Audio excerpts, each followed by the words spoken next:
Congratulations! Hello mga kayaters! Good evening, good evening, good evening. This is your Yeta San Antonio, the Queen of the Yes. Ayan, I'm back. Yes, para po.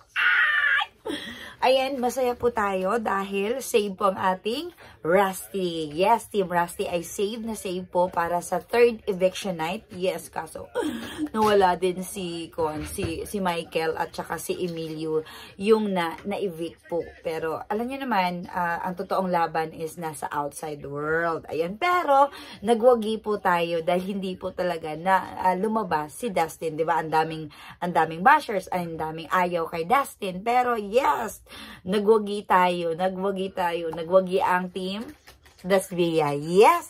Congratulations sa lahat. Ayan, nagpapasalamat din ako sa mga sumuporta, sa mga team online. Yes, yung mga team live. Ayan, naandun talaga.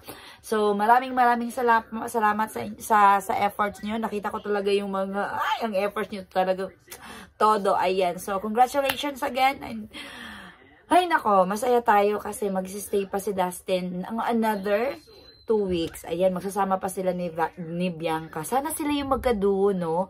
Ayan, so, I believe din ako sa mga believe din ako sa votes tally. Kasi nga, di ba, 39%. Oh my goodness. Ang hirap habulin nun. So, congratulations again sa Team Rusty.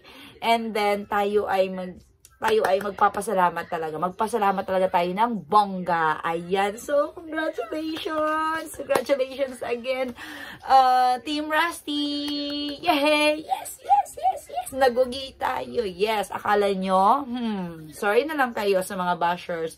Basta pwede naman talaga. Always naman sinasabi nilang mga host na pwedeng maghatid ng ang tao nito, pwedeng magpakita ng suporta, pero andin pa rin yung, pipiliin pa rin yung maging mabuti. Ayan, wag po tayong manghanash. Yes, yung mga comment natin, wag yung below the belt na, diba? So, yun lang everyone. So, hi everyone. This is Oscar. Wait, before you end. What? Guess why I'm here? Why? The internet freaking sucks. Oh, and then there's something else. I just got clickbaited, scammed.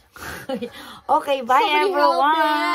Yes, congratulations to all of you. Congrats to Team Rusty. I'm so sorry. This boy is really okay. Bye.